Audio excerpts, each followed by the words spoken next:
Hello everyone, and thanks for joining us for another chapter of Conversations with Certrec. Today we are here with Texas RE to discuss standards being implemented in April, enforcement, compliance, CIP, and much more. Before I introduce our guests, we know that two companies can't easily sit down in the same room to have a conversation without lawyers getting involved. So they asked me to be sure to address that our two companies are not contractually connected in any way, nor does this conversation mean either one of us endorses the other. Now, we all have the same goal of a reliable grid, so we are simply using our platform to have a conversation and help distribute valuable information to our customers and others. Now, that being said, let me introduce our guests from Texas RE. With us today, we have Curtis Cruz, Director, Compliance Assessments, Kenneth Carver, Manager, CIP Compliance Monitoring, Keith Smith, Manager, O&P Compliance Monitoring, and Matt Barber, Manager, Communications and Training. Welcome, everyone. Let's have a conversation.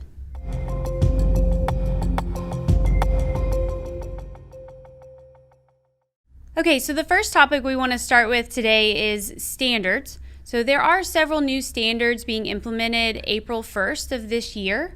What are some of the challenges Texas RE sees with those standards? Hi, I'll take that question, Michelle.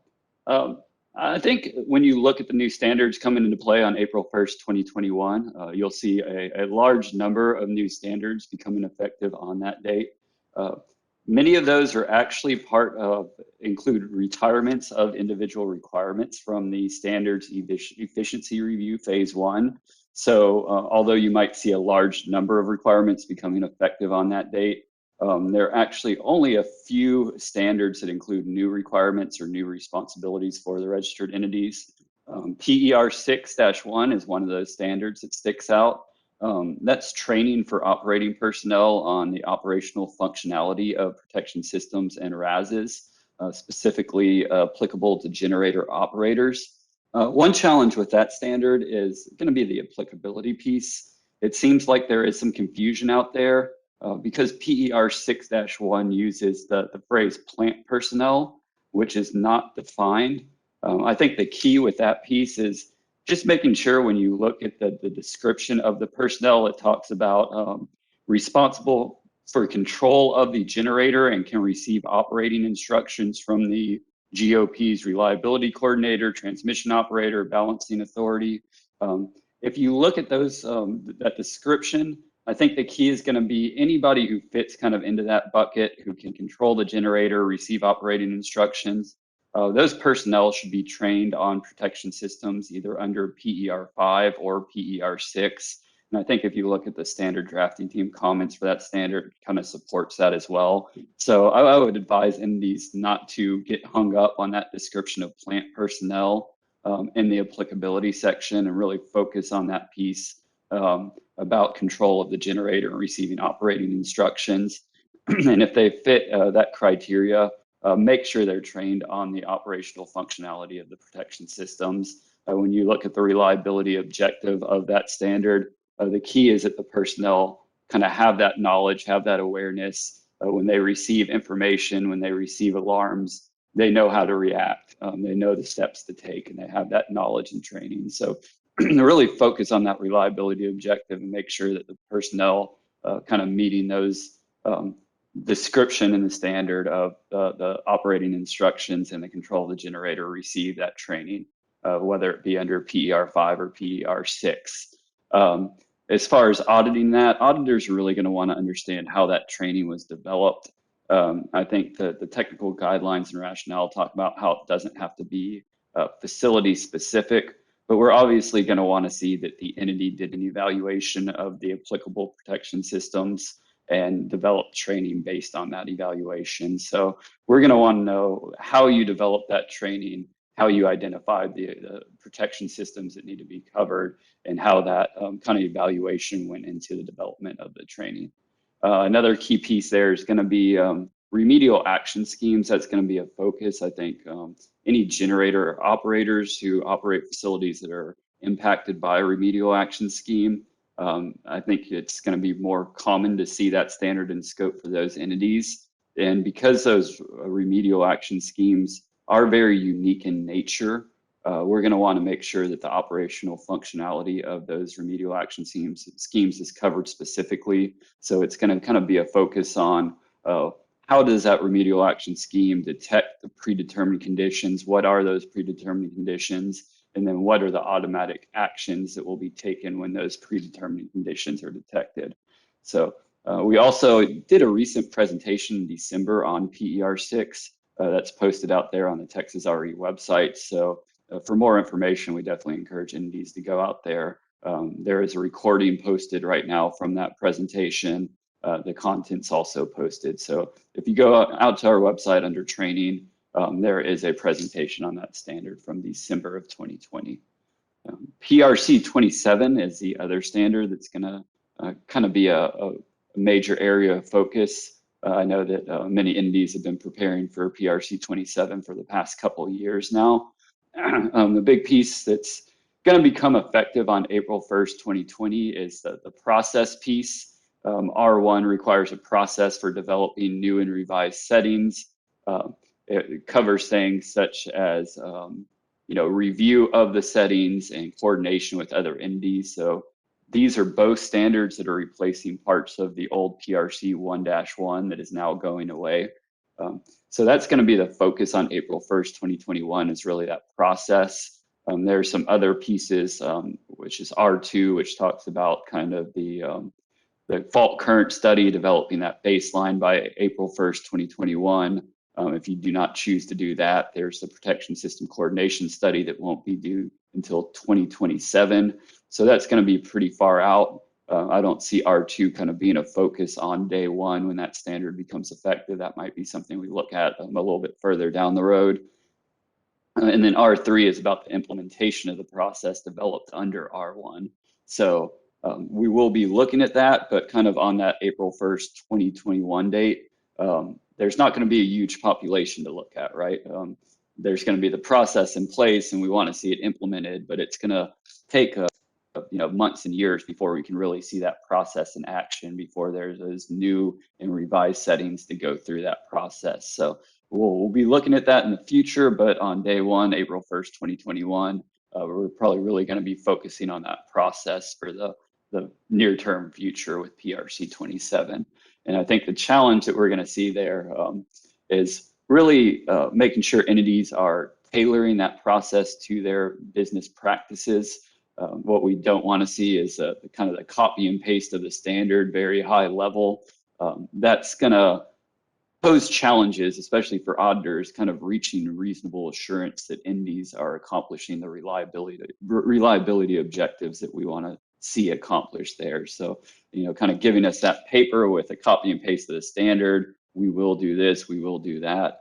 That doesn't provide much detail. That doesn't give the auditors what we like to call kind of the warm fuzzies. When we see that, it's going to pose challenges. Entities are going to see a lot more questions, face a lot more scrutiny, because we're going to have challenges reaching that reasonable assurance, where if entities really provide those detailed processes, tailor that process to their business practices, it's going to be a lot easier for auditors to understand and follow what the entity is doing and how the entity is accomplishing those reliability objectives.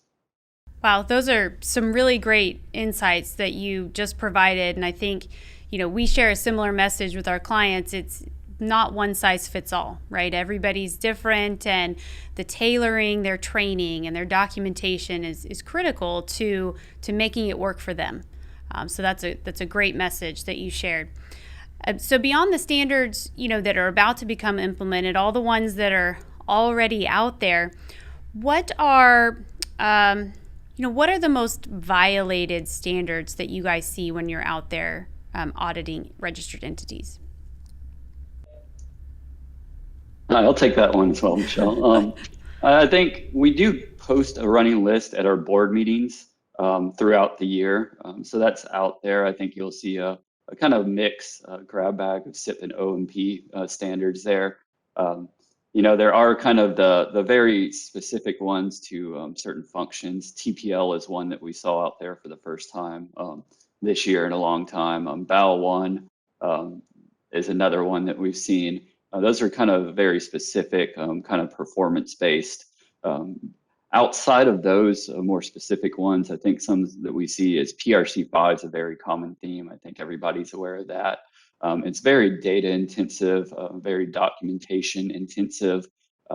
We sometimes see that entities maybe just miss a maintenance interval because there's so much data to track. There's so many due dates to track.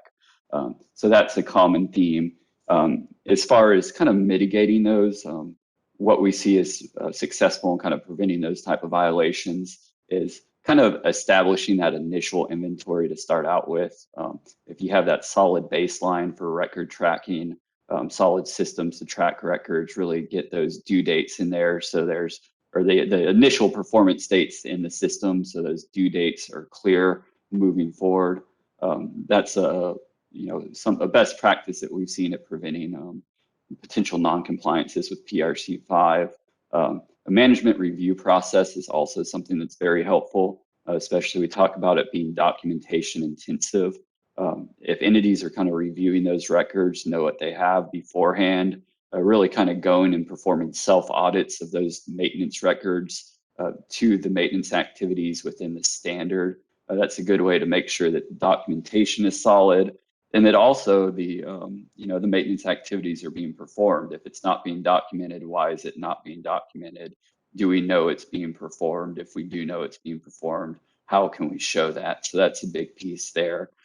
Also, kind of when we look at third parties, which are very common with PRC5, we see contractors used quite a bit. So kind of having that contract management piece in there, setting those clear expectations with the personnel who are performing the maintenance, and making it clear that we need you to meet all these prescribed maintenance activities within the standard, and we need documentation to show that that was completed. That's very helpful, I think, with registered entities, just setting those expectations at the beginning and kind of making clear with whoever's performing those tasks what that output needs to be and what needs to be done when they're out there. VAR2 is another one that's pretty common. That's especially the maintaining the voltage schedule piece and the AVR status changes. Those are kind of more event-driven standards commonly. And what we see there is we've seen entities that just don't have the situational awareness sometimes. So I think the situational awareness is key. We look at things like alarming.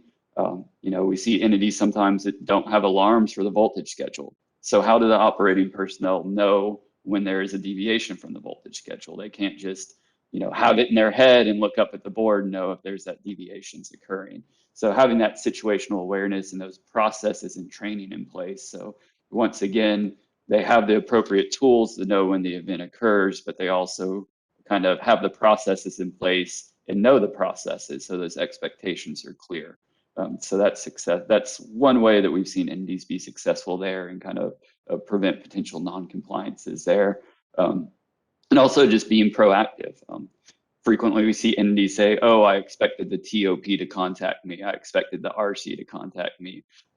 Once again, that's an area where those expectations are very important, kind of making sure the operating personnel know what they're supposed to do when they do see those alarms. So once they have that situational awareness there, that on its own sometimes isn't enough. We want to see that, that those processes are in place, the training's there, those expectations are clear.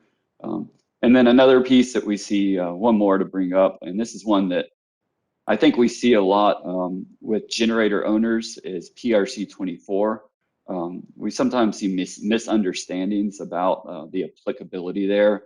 We see many entities kind of not really look deep into the details, especially with some of the exceptions and some of the footnotes in the standard. Entities sometimes don't consider the control systems or the control functions or the protective functions within the control systems of either inverters or the wind turbines. So they might look at the relays, at the collector bus or at the point of interconnection, but don't look at either, the protective functions within those individual power producing resources, the turbines or the inverters, or they don't look at maybe the feeder relays because they don't think that's BES. But when you kind of look at the footnote it makes it clear that you have to go, all the way from the individual generator up to the point of interconnection. So I think what we see there is just entities that look at it at a high level and don't focus on the details. And they do something with PRC 24, but they miss a piece here, miss a piece there, and they just don't quite get to the point where they address all the relays and set all the relays outside of that no trip zone of attachment 1 or attachment 2. Gotcha. So question, going back, you mentioned self-audits. So that's something we do a lot here at Certrec. We do a lot of coaching around self-audits. It's a great opportunity for the registered entities, as you mentioned, to practice prepared for the actual audit. So are there any best practices or any keys that you might have regarding a self-audit to help them prepare and be successful when it's time for the actual audit? I think one thing that Keith mentioned partially through that conversation, it's very complicated opportunity with some of these standards for a registered entity, which makes it very intensive for us to understand what's happening out there. And over the years, what we have done is developed questions that we may ask. And there is a CIP and O&P common questions that we have developed out on our website based on interactions with entities. So we see some common things that happen through PRC5 that Keith was talking about. So we try to build some questions out there to give entities an idea of what to expect, what our expectations are, what does it look like when we're going out there to talk to people about very intensive operations associated with a standard. And Keith was talking about PRC5, PRC 24. I know Kenneth may add some things about CIP here in a minute, because those are some of the most violated standards as well. But I think talking about the processes, the internal controls is very, very important. And I think we may touch on that a little bit more in further conversations here. But if Kenneth wanted to add something about CIP, I think this might be a perfect time. And then we can try to capture that other question as well. Yeah, just to add on to what Keith said from a CIP perspective, historically for CIP, you're looking at CIP 5, CIP 7, and CIP 10 as the problem areas, if you will. And when you talk about from a CIP 5 perspective, you're talking about the networking, setting up your security perimeter, essentially, your electronic security perimeters. And so your firewalls, your switches, your routers all have to be configured to allow inbound and outbound access permissions for real-time operations. But at the same time, you have to have a justification for everything that you have documented within those rules, access control lists, and whatever else is. So essentially, there's room for error there. There's room for, especially, it depends on how many cyber assets do I actually own that I have to afford the protective measures to and apply compliance to. And so as my environment grows, or as I have X amount of cyber assets, the potential for human error is there, if you will. But from a CIP 5 perspective, what we're normally seeing is just the lapse of either broad rules that allow too much access or no justifications for the rules that are there. So why is that? Well, some common themes or root causes could be, well, remember that these environments were built before the CIP requirements, right? And so they've always been there. They're set up to allow real-time operations. And so to make tweaks and adjustments, well, that has an impact, right? And so maybe the best practice was, if it ain't broke, don't fix it, right? But as we evolved with security and compliance, those compliance obligations have increased. From a CIP 7 perspective, there's 5 requirements there, and a lot of them are performance driven. So your R1, you have ports and services. So again, if I have X amount of cyber assets, I'm responsible for essentially documenting my ports and services that are needed and putting controls in place to, if they're not needed, to keep them from accessing the network. Patch management, moving on to patch management in R2, is also a pretty challenging requirement. Essentially, you're patching at least evaluating every 35 days and installing or having a mitigation plan every 35 days from that 35 days. So you're essentially all the time patching throughout the year. And so again, if I have X amount of cyber assets, there's room for human error. From a CIP 7R2 perspective, it's almost impossible to do that, to manage that, to implement that without some sort of tools, automated tools. Sure, it is achievable from a human perspective if maybe your cyber asset count is a little bit lower, but it's very difficult. And a lot of times folks have 300, 400, 1,000 cyber assets that they're responsible for to patch, essentially. And then you got to look at our industry and the types of cyber assets that we have. We're talking about industrial control systems. So they're not just typical Windows machines or Linux machines. Sure, it includes those, but you're also looking at relays, RTUs, communication processors, that sort of stuff. So to patch those things, well, it takes time, and you may have to take an outage out for that. You have to physically go to a substation, physically go to a generation facility, and so forth and so on. Now moving on to CIP 7R3, that's your malicious code prevention methods. Again, if it's an applicable cyber asset, I have to have some sort of malicious code prevention method. Again, it doesn't have to be traditional antivirus software, but I have to have some sort of method. When you move into R4, that's the security event monitoring pieces.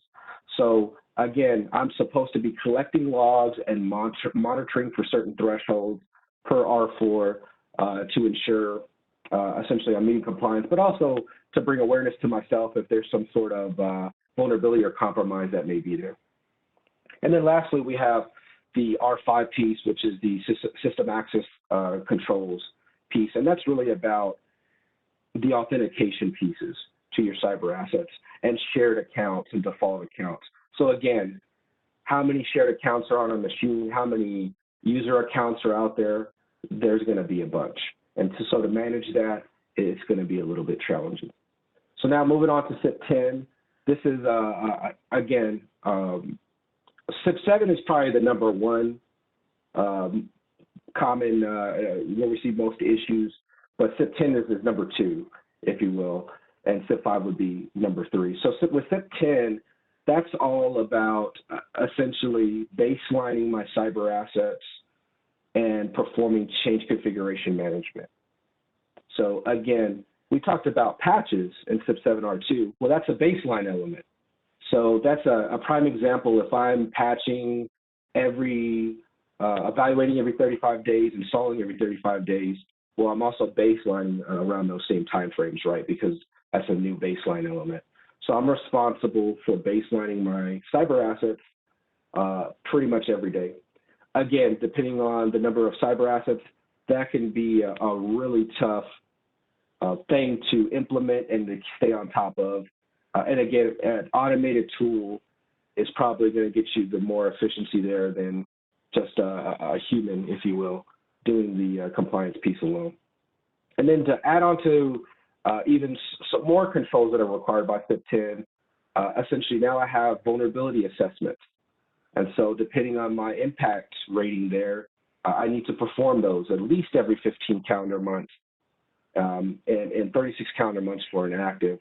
But also, if I have new cyber assets that I'm bringing in to my environment, I also have to perform a vulnerability assessment on those as well.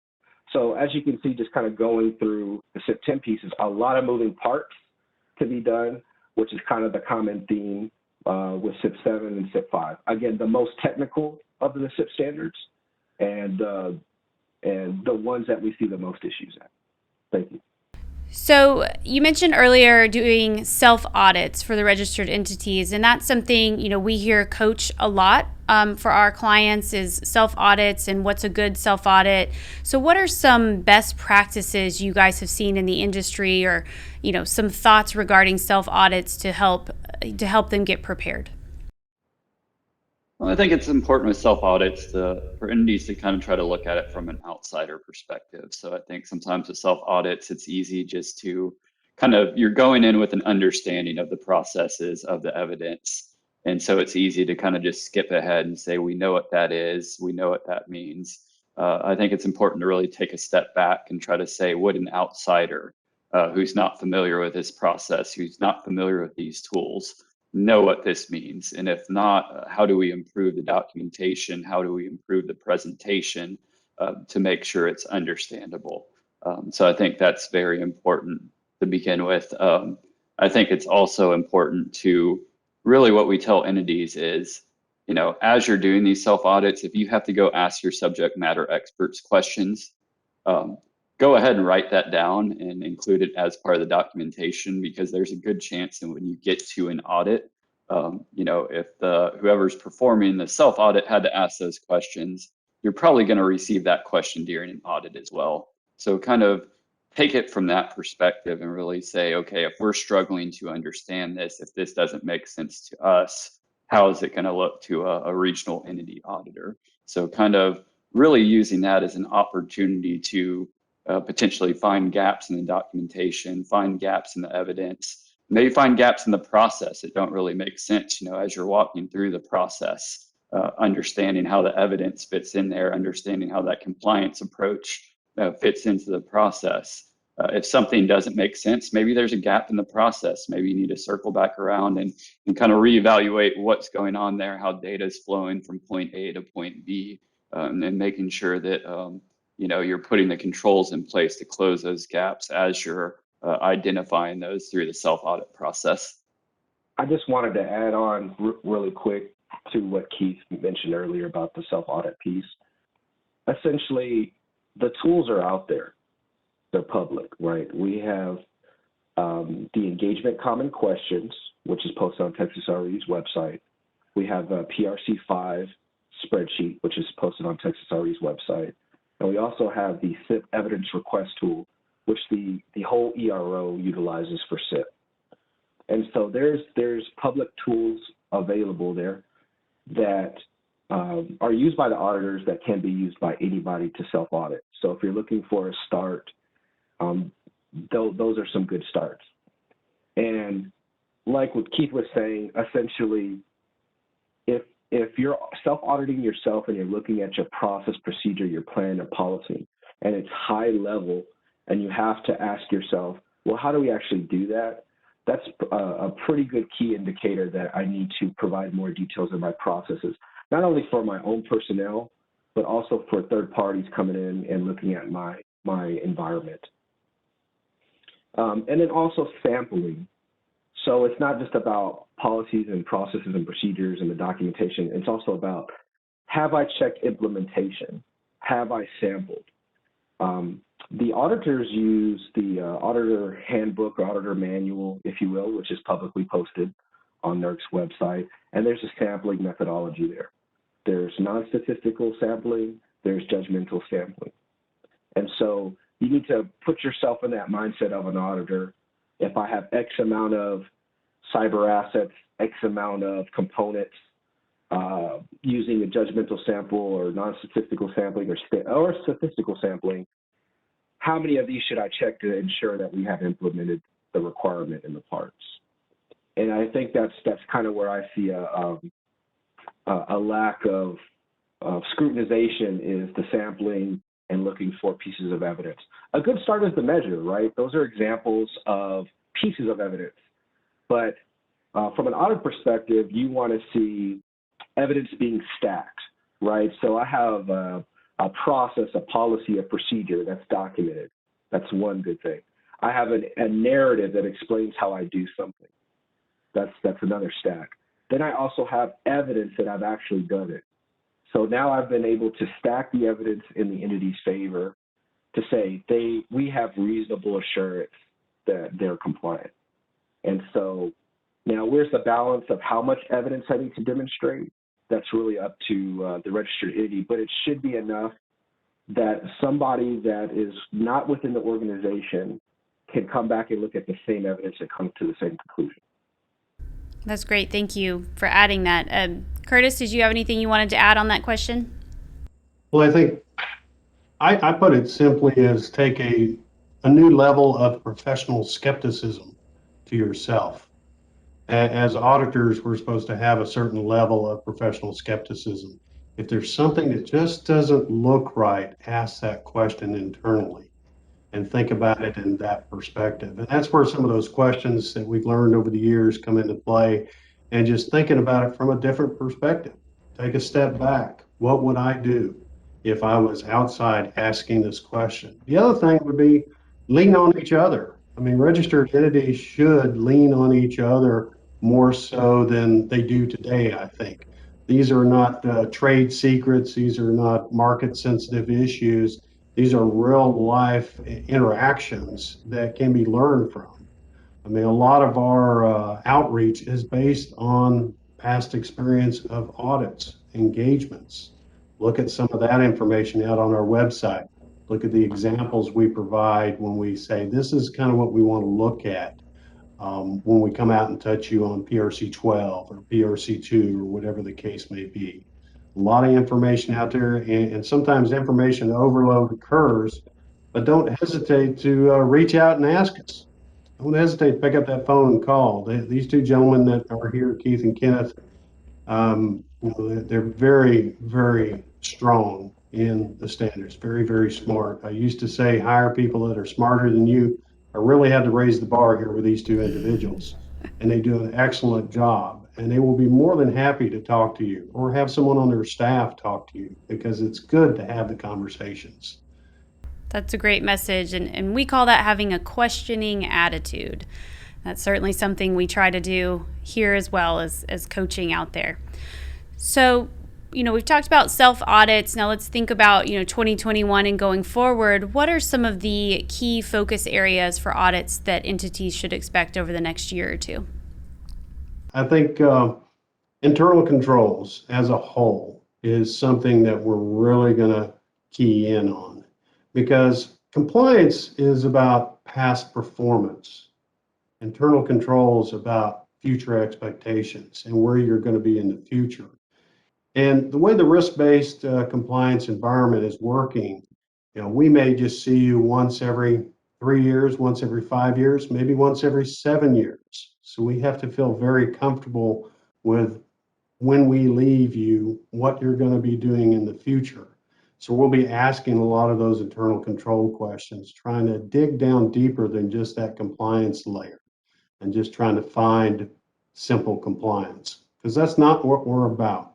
We're about why we are here. We're about keeping a reliable grid. And a reliable grid, we're looking in the past. Hopefully it's already been reliable. We want to look towards the future, and is it going to maintain that level of reliability? So we've mentioned a set of questions, common questions out there. There are internal control questions there built into those sets of questions. We will be asking those issues. We'll be talking to people about how do you do these things, and trying to figure out really the process. Because once we walk out that door, we don't want everybody to set things down and go, be another 5 years for I see Keith. That's not the way we should feel. We should feel about how well you are going to manage those risks when we walk out that door. And we always try to leave people better than what we found them. And we learn a lot as we interact with people, and we hopefully add what we learn to those questions so that everybody else can leverage off of other people's experience as well. Keith or Kenneth, would you guys like to add to that? Yes, I think Curtis was very spot on there with the controls focus. I think really what you're going to be seeing is really a goal to be more proactive rather than reactive. So, Curtis mentioned going out there after, 6 years after an entity had been registered and say, show us what you've done for the past 6 years. One thing that I think you'll see is we're trying to engage with new entities earlier in the process. So the traditional approach was usually, somewhere around 6 years, 5-6 years after registration would be that first audit. And what we're seeing is really, when you look at the risk elements that are out there, the ERO risk elements, a lot of these risks that are out there are things that are introduced early in the process. So things like voltage ride-through settings, model accuracy, things like that are really, initial performance items that should be taken care of in the first year or two after registration. So what you'll see really is, instead of looking back 6 years after registration, I think you'll see more of a focus on trying to engage with NDs in the first year or two after registration, looking to see it, checking on the mitigation of some of those risks that have been identified, and then really taking that controls-based approach, really focusing on controls. What tools does an ND have? What training have they done? What processes do they have in place to be successful in the future? And I think that allows us to be a little bit more collaborative with entities. So instead of going back and just looking at evidence and saying, show us your compliance records, we can really ask more questions about, you have relay maintenance coming up in 4 years. What are your plans for that? How are you tracking due dates? Do you have automatic notifications? How are you going to address this piece of this standard? So really kind of looking towards the future, being more proactive, taking that approach and kind of pivoting from maybe the reactive monitoring method that we had in the past. And then from my perspective, a couple of audit focuses, if you will, from the CIP perspective is Texas RE has been pretty proactive on the O&P and the CIP side, but specifically for CIP, we have incorporated NIST type of control type of questions, security-based questions, part of that engagement common questions document we keep referring to. And so what you're going to see is definitely a lot more security-related questions, right? Because the goal is reliability and security that includes internal controls. But when you're looking for a framework of the authoritative source for where auditors will pull best practices from, you're looking at the NIST framework, right? And essentially, there's going to be more of a convergence of reliability and security questions. So here's a good example of, hey, the standard doesn't say that. That's a common theme or answer that you'll hear. And the rebuttal back is, you're correct. From a compliance perspective, the question is related more towards internal controls and security. So another good example of that is for low impact folks that have low impact cyber systems. CIP3, there's no patching requirements there. There's no interactive remote access or vendor remote access requirements there specifically.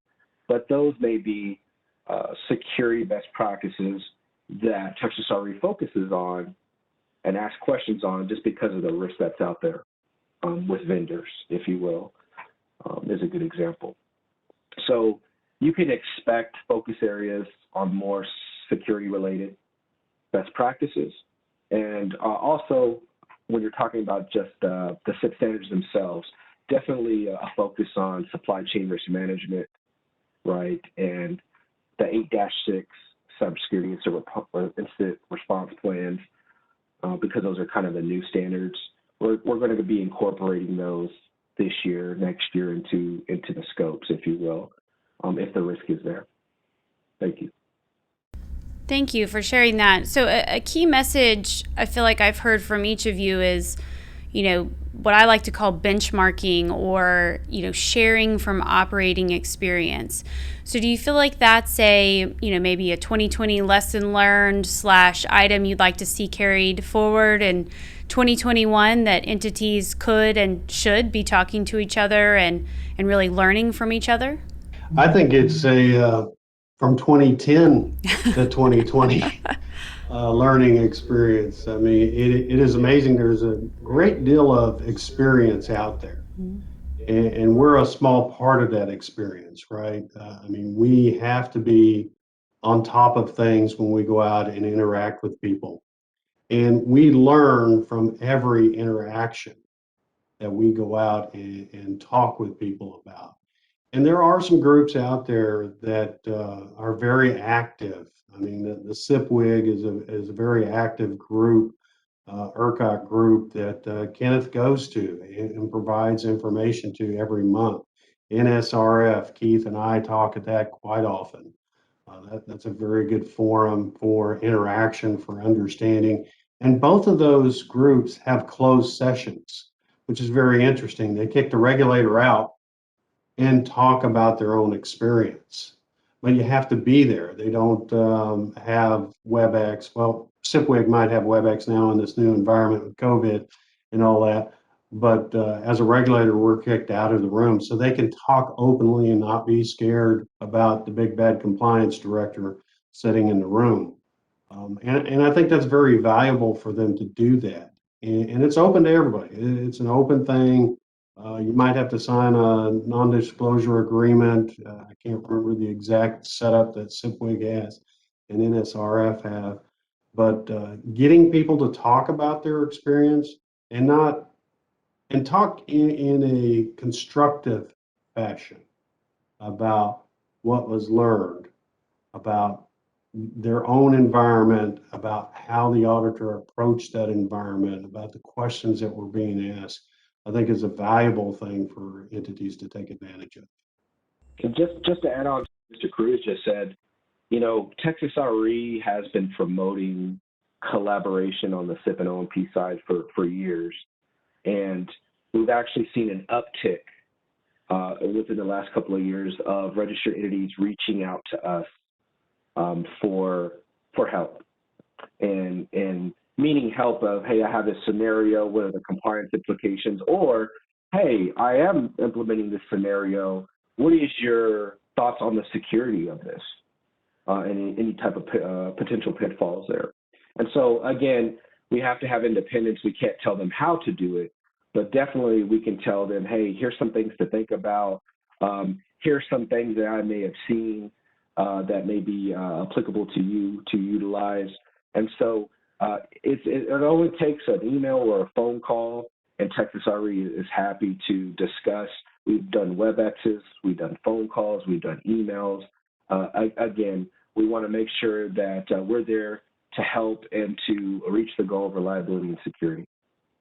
What are the top 3 things registered entities could do maybe a little bit better to help with the CIP standards? I think the key theme is keep it simple.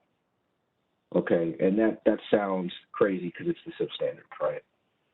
But there's really 3 things, right? It's I have to have a documented process, procedure, and plan that addresses every single one of those parts and requirements, right? I have to implement what's in my plan, and then I have to have evidence of implementation. Okay, so let's kind of expand on that a little bit there. So that's the 3 things, right? We got your documented process, procedures, and plans. I have to implement those and follow those, and I have to gather evidence. So a lot of times the processes and procedures, again, are written high level. So the auditors and internally, we have to ask, well, how do you do this? What is the plan here? Is there any specific instructions on how you do this? That's the key there. Or just totally ignoring the language of the standard because it doesn't apply.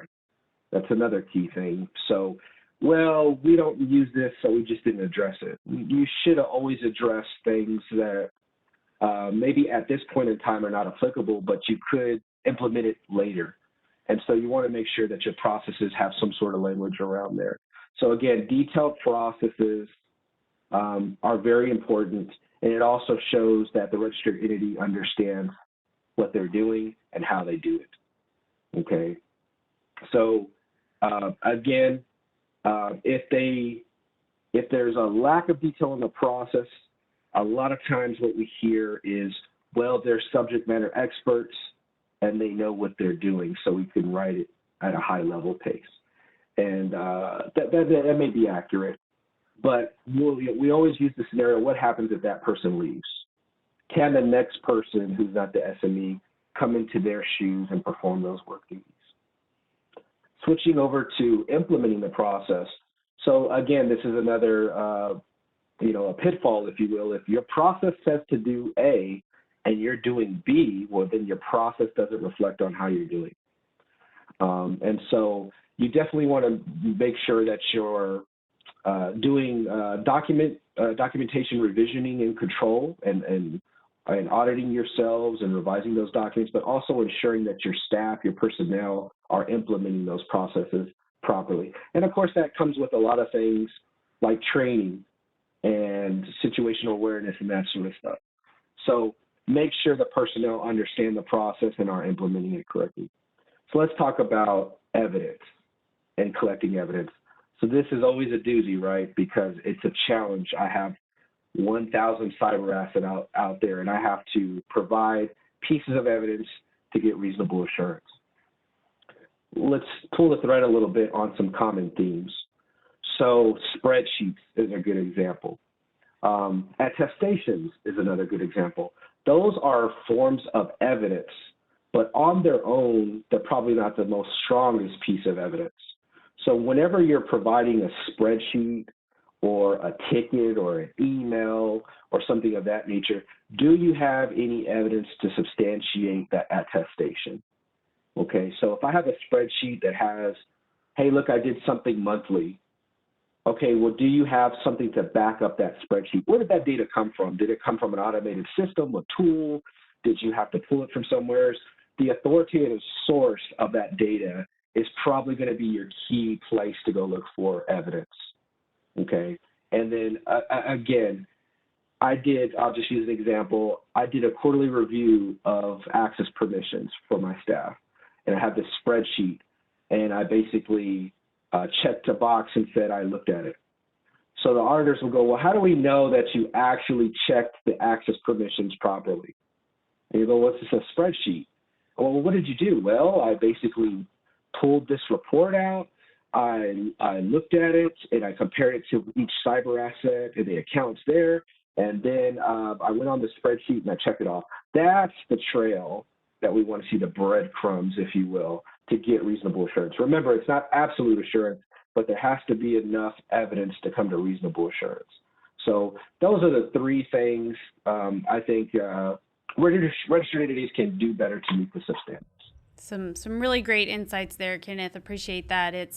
You're right. It's not the single piece; it's the whole process, and having the process written down is a good plan. You mentioned earlier, once every 15 months, that cybersecurity incident response plan, it has to be tested, or they have to do an exercise. Are there any examples of some good ones that you've seen out there in the field that you'd be willing to share? I can give you some common themes on some robust cybersecurity incident response plan testing. So when it comes to a more effective and efficient test, you're looking more towards an operational exercise, right? And a good example is the GridX exercise that's happening this year, right? That's a prime example. I don't think registered entities leverage that program enough, and it gives a registered entity the opportunity to not only test their cybersecurity incident response plans, but also their recovery plans. So you're talking about a CIP 8 and a CIP 9 perspective. So in most cases, when we see an efficient and effective test or operational exercise, we see a convergence of IT and OT and also OMP personnel, including local law enforcement, maybe even roping in the police department, the fire department, Texas Department of Public Safety, FBI, into these operational exercises. The key is that when you test these plans, it has to be for a reportable cybersecurity incident. So that sounds such a small thing to miss, but a lot of times the theme is that, oh, I actually had a cybersecurity incident, or I tested for a cybersecurity incident, but I did not do so for a reportable cybersecurity incident. So those are two different definitions that both definitions have been updated because of CIP 8-6. Okay, so that's very important. And so when I'm testing these plans, make sure it's for reportable, take it seriously, essentially involve as many people as you can, and use a scenario that's going to test the applicable cyber systems, my best cyber systems, my electronic access control and monitoring systems, and so forth and so on. Use a scenario such as, maybe I'll be hypothetical here. Maybe I had malicious code that spread in my EMS environment, And so we activated our cybersecurity incident response plans, and we went through these plans, if you will. So I think, again, an efficient and effective is getting everyone involved, taking it seriously, and putting together some really good scenarios or injects. On top of that, the whole purpose is to test the plans. So there should be lesson learned, right? There should be an output of our plan, we went and implemented it, and actually here are some areas we need to improve. We found out that I was supposed to contact Group A, and in our test, we didn't contact Group A. So what controls can we put in place to reduce that? And then lastly, your compliance obligations, right? So where are the pieces of evidence demonstrating that you actually did a test and that you followed your plan? That's very important. And also, one key piece of advice is if you're going to leverage your testing of your plan for high, medium, and low together as one, because CIP 3-8 has a requirement there, and you got your CIP 8-6, you want to make sure that the scenarios that you're using actually would be testing for the different impact readings, high, medium, and low. And you could do a scenario that covers all of them, but if you simply do your test for control centers and you have substations that are low impact and you're utilizing that for both, well, how did you test that plan effectively to ensure that essentially you would be ready in case there was a cybersecurity incident? Yeah, one of the small items, the small ones seem to be the easy things to overlook, or the starting items, if you will. One we've experienced here is making sure you have your plan printed and in physical paper, simply because if your systems go down, you still need access to your plan, right? So you need that paper physical copy to continue using to help walk you through the plan. So that was certainly hit the nail on the head, if you will, with focus on the small things, because they do matter too. So, speaking of incidents and planning, with the recent SolarWinds event that was out there, that had a lot of people concerned. I think that's fair to say. What involvement has Texas RE, or what thoughts do you have regarding the SolarWinds event that took place? Good question. Like you said, this is a pretty big deal, an event that has occurred across many industries.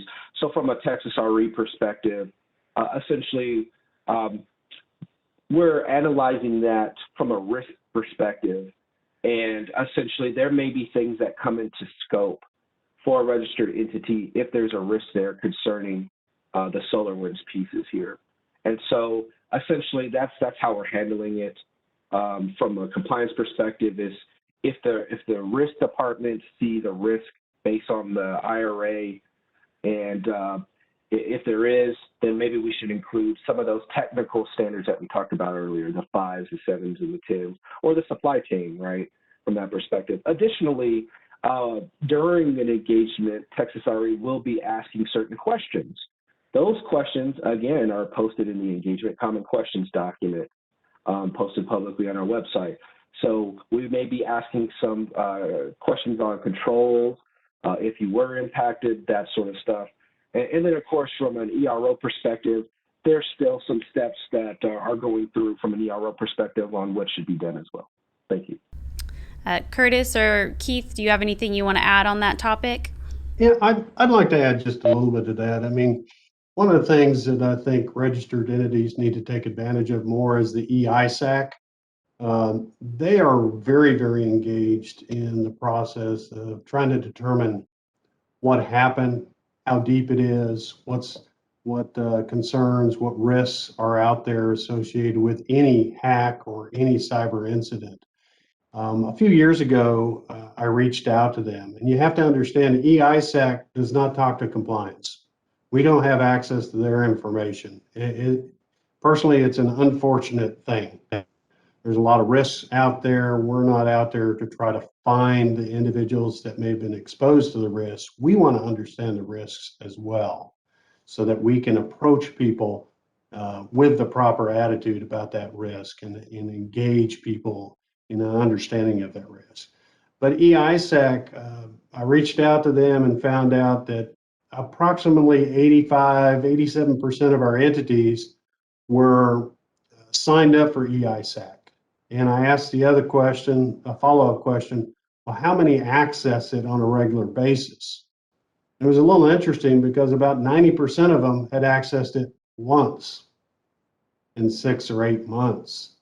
And that's not leveraging that resource very well. That's not leveraging that community. That's not leveraging that experience that other people are having out there that I would certainly encourage. Their wealth of information, Manny Cancel, who's the head of that at NERC, very informative, very out front, very keyed in on solar winds and everything else. I can guarantee you that gentleman knows a lot. And hopefully one of these days we'll get to have at least the risk perspectives that EISAC is seeing in a better manner than what we do today. I mean, you can read newspapers about solar winds and all that, but they always have just a slightly different slant, and they won't have necessarily the information that we may need to actually talk about the actual risks that are out there. But EISAC is a very good resource to use, I would say, in looking at those type of issues. I recommend getting out there and getting involved in that. We have information on our website, I think, that Matt Barber has provided out there to get access to EISAC. But if you don't know how, reach out, call us. We can get you the right people. Yeah, that's an important add-on to what Mr. Cruz said. So, especially with something like this, how big it is, there's also, you got your EISAC, you have your CISA, your Department of Homeland Security, you got your Homeland Security Information Network, you got all sorts of FBI InfraGard. The Texas Department of Public Safety has an ILO program, Infrastructure Liaison Officer program. So I would recommend definitely planting some roots in those organizations, especially EISAC, and ensuring that you're getting the proper alerts and information that you need. Several folks at Texas RE are members of those type of organizations, and there's a lot of good information that comes in there. But I did want to point out something that's important, especially there's a little bit more convergence now with when we were talking about CIP 8 earlier, especially with something of this nature, right? And also O&P, Operations and Planning, and events reporting, right? And then the OE 417 form, right, in which you could fill out and also can go to EISAC. So there's a lot more of folks need to be collaborating within internally for something this big, right? You may have seen something on the operations and planning side that maybe the CIP side hasn't seen, and vice versa. And so it's like an all hands on deck sort of thing that needs to be occurring. So again, that's a good recommendation. We kind of mentioned it in that CIP 8 theme, but it also applies here for events such as this. There has to be some strong collaboration going on internally. Speaking of, big events that have happened recently, Texas had some very interesting weather that, was a bit of a challenge for everyone, personally and the entities themselves to deal with. So that brought, to light for me at least, the recent Project 2019-06 cold weather, documentation and project that's going on out there. So from that perspective and that documentation at a high level, what are some of the winter weatherization items generation owners should consider, are being considered for inclusion in the NERC standards? Yeah, hi, Michelle. I'll take that one. At a high level, there's only one geo-applicable requirement in the current posting of that new project, and that's in EOP 11-1. It's our requirement R7. And that requires GOs to develop a cold weather preparedness plan. That plan is required to include items such as freeze protection, annual maintenance and inspections, identification of cold weather data, as well as awareness training for site personnel that are included in that plan. There are also some requirements in TOP 3 and IRO 10, where the RC and TOP have to include cold weather data as part of its data specifications. So the GOs need to be on the lookout for that as well, because if this project passes and that cold weather data items are added to the RC and TOP data specification, there will also be a requirement for the GOs to provide that data to the RC and TOP. Michelle, the only thing I would add there is I think it's just important to note that winter weatherization is not a new concept. I mean, we've been doing outreach on this extensively, certainly since after the 2011 winter event, and trying to give information on the recommendations that came out of the subsequent report. We've partnered with ERCOT on an annual winter weatherization workshop since 2013 that shares entity best practices and recommendations for generator owners and operators on things like plant design and maintenance, installing heat tracing equipment and thermal insulation, creating windbreaks or enclosures, having an annual winter preparedness plan or procedures, and things along those guidelines. But unfortunately, to date, there has not been a specific NERC reliability standard that encompasses winter weatherization. So that's where the cold weather project comes in. So since the cold weather project is still in process of being completed as a project, do registered entities have the opportunity to provide comments or feedback on the end result? And if so, what does that process look like for them? We do obviously always encourage registered entities to review those standards, be involved in the drafting process, the comments process, provide that feedback during the development. The one thing that we run into sometimes during audits is, entities come back and say, oh, well, it doesn't work that way, or it shouldn't have been written that way, or that doesn't make sense the way it's written. And that's just a reminder to entities when we hear that feedback that all of us have a responsibility to get involved early in the process, review those standards, provide those comments and feedback, help improve the quality of the reliability standards that are out there, so we can all work with a better set of reliability standards. All right. Well, thank you, gentlemen, for joining us today. And thank you, everyone out there watching. We hope that you enjoyed hearing from Texas RE and there was some valuable information for you to take away. And as always, we look forward to our next Conversations with Certrec. Thank you for watching Conversations with Certrec. Someone from our team will be reaching out to you shortly to address questions that were asked during this stream. For additional questions about this stream or for more information regarding how we can help empower you with Certrec's products and services, feel free to email us at support@certrec.com or give us a call at 817-738-7661 and we'll get you connected with one of our experts.